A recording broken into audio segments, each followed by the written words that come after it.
Olá, sejam bem-vindos a mais uma aula de matemática do 8º ano. Eu sou a professora Fabiane Farias. Na nossa aula anterior, falamos a respeito de área de uma superfície e combinamos também que veríamos nas nossas próximas aulas as áreas das figuras planas, né?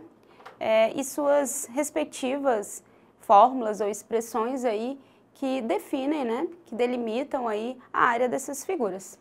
Então, hoje, nós vamos ver a área de quadriláteros. Vamos lá acompanhar comigo no slide? Então, primeiramente, vamos entender o que é um quadrilátero, né? Os quadriláteros, eles são polígonos que possuem 4 lados.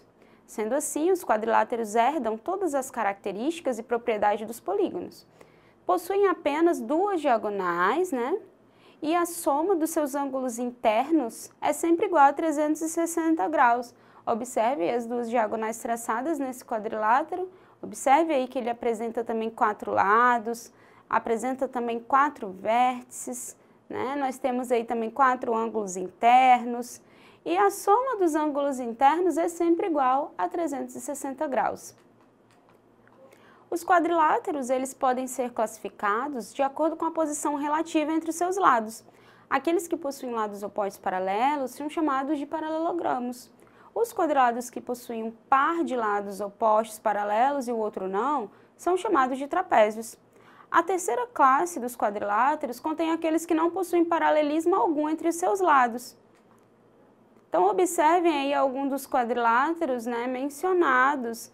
E essa figura serve também para a gente observar aí que os quadriláteros aparecem de várias formas. Vamos falar então dos paralelogramos. Os paralelogramos, eles possuem uma característica a mais que os quadriláteros, que é o fato de possuírem lados opostos paralelos, né? Isso acarreta uma série de propriedades pertencentes aí somente a eles. Eles possuem lados opostos congruentes, né? Eles possuem ângulos opostos congruentes, eles possuem ângulos adjacentes suplementares aí, que a soma tem que ser igual a 180 graus, né? As diagonais de um paralelogramo cruzam-se em seus pontos médios. Existe uma classificação para os paralelogramos que os dividem em retângulos, né? Observe aí, losangos, quadrados ou nenhum deles, né? Quando não tem nenhum deles aí, geralmente a gente chama só de paralelogramo, como aparece na figura aí embaixo em amarelo. Falaremos então agora sobre a área de cada um dessas figuras mencionadas. Iniciaremos pela área do retângulo. Os retângulos, eles são paralelogramos cujos ângulos internos são retos, né? Daí o nome de retângulo. Eles possuem todas as características dos paralelogramos e uma propriedade específica, que as diagonais de um retângulo, elas são sempre congruentes. Lembre-se que congruentes quer dizer mesma medida. Muito bem. Para a gente calcular a área de um retângulo, nós operamos a sua base e a sua altura, né, através de um produto, né, de uma multiplicação. Então, lembre-se, para encontrar a área de um retângulo, faremos sempre base vezes altura. Nesse caso aí eu estou chamando a base de Azinho, né, e a altura de Bzinho. Por isso, Azão, que indica a área aí nesse caso, né, estamos utilizando a indicação de área aí como A maiúsculo. Azão é igual a Azinho vezes Bzinho, ou seja, base vezes altura, ou largura vezes comprimento, como você queira chamar. Exemplo, vamos calcular então a área do retângulo a seguir, observando suas medidas. Observe que esse retângulo ele mede 12 metros por 7 metros. Claro que isso é uma indicação, né? Uma figura que indica a figura real. Então, a nossa área do retângulo deve ser igual à base, que é 12, vezes a altura, que é 7. Então, 12 vezes 7 igual a 84. Como a unidade de medida aparece em metros, observe que essa área é igual a 84 metros quadrados. Muito bem. Falaremos do losango agora. Os losangos, eles são paralelogramos aí que possuem todos os lados congruentes, ou seja, todos os lados com a mesma medida. Isto é, são paralelogramos equiláteros, né? Quer dizer que tem lados iguais, lados com as mesmas medidas. Sua propriedade específica é que as diagonais de um losango são perpendiculares, ou seja, elas se encontram formando um ângulo de 90 graus. Então, observe que nesse nosso losango aí em amarelinho, nós temos uma diagonal maior, que é essa que está aí na vertical, e uma diagonal aí que a gente chamou de menor, né? Por isso o Dzinho que está aí na horizontal. Toda essa linha percorrendo aí, né, de um vértice a outro vai ser a diagonal. Então, a área de um losango, indicado aí por azão, é igual a diagonal maior vezes diagonal menor, dividido para 2. Vamos entender isso num exemplo? Calcule a área do losango a seguir, observando suas medidas. Observe que nós temos uma diagonal maior, que é 11 metros, e uma diagonal menor aí, que é igual a 9 metros. Então, a área desse losango vai ser igual o produto entre as diagonais dividido para 2, ou seja, 11 vezes 9 dividido para 2. 11 vezes 9 é igual a 99, e 99 dividido para 2 é igual a 49,5 metros quadrados. Muito bem. Próxima figura é o nosso conhecido quadrado.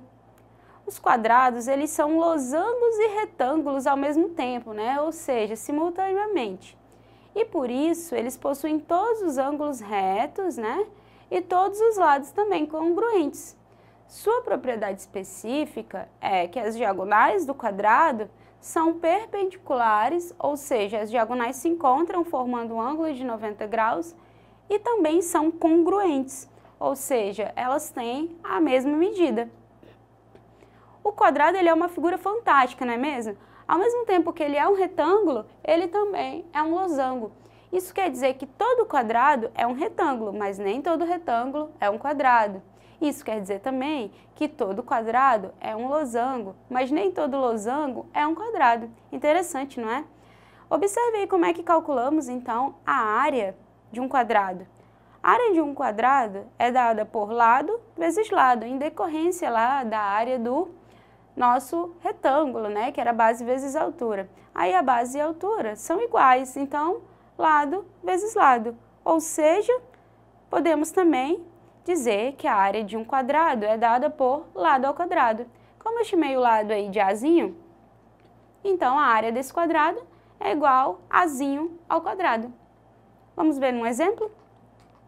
Exemplo, calcule a área do quadrado a seguir, observando suas medidas.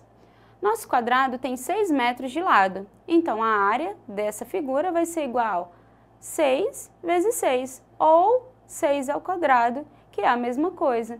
Então, a área vai ser igual a 36 metros quadrados, já que a nossa unidade de medida aí é o metro. Falaremos agora dos trapézios.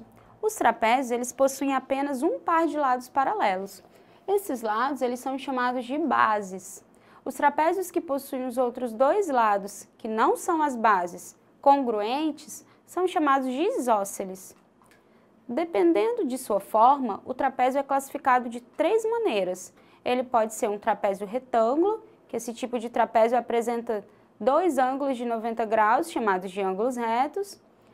Ele pode ser isósceles, como aparece aí na figura, né, que também é chamado de trapézio simétrico, que ele apresenta 2 lados congruentes, ou seja, que possuem a mesma medida, e 2 lados diferentes. Ele também pode ser um trapézio escaleno, né, quando nós temos todos os lados desse trapézio com medidas diferentes. Muito bem, para calcularmos a área de um trapézio, nós faremos primeiramente a somatória da base maior com a base menor, multiplicaremos pela sua altura e em seguida dividiremos para 2. Vamos ver num exemplo? Calcule a área do trapézio a seguir, observando suas medidas. A professora aqui está aparecendo de cabeça para baixo, na outra figura apareceu de outra forma. Não tem problema, a figura ainda assim é um trapézio. Então, como calcularemos a área desse trapézio? Faremos a base maior, aí, que no caso é o 10, mais a base menor, que é o 6, vezes a altura, que é 8, dividido para 2. Realizando primeiro a operação que vem dentro do parêntese, que é de adição, 10 mais 6 temos 16. Agora precisaremos fazer 16 vezes 8, que é 128. E 128 dividido para 2 é igual a 64. Então, quer dizer que a área desse trapézio é igual a 64 metros quadrados. Muito bem. Vamos retomar o que aprendemos hoje. Acompanhe aqui comigo. Hoje nós estudamos sobre os quadriláteros, né? E as suas fórmulas específicas aí para determinar as suas áreas. Observe que não falamos sobre os paralelogramos no geral, certo? Ah, professora, mas como eu vou calcular a área de um paralelogramo que não é um quadrado, que não é um retângulo, que não é um losango? Você vai usar a mesma fórmula do retângulo, que é base vezes altura. Para qualquer paralelogramo aí que não tenha sido envolvido nessa classificação específica que colocamos. Então, não deixe de acompanhar as nossas próximas aulas. Estejam aqui com a gente, vocês verão todas essas aplicações em exercícios, né, e resolução de problemas nas nossas próximas aulas, mas para isso vocês têm que continuar aqui conosco. Então, para mais informações, acesse também a nossa plataforma Eduque e até mais!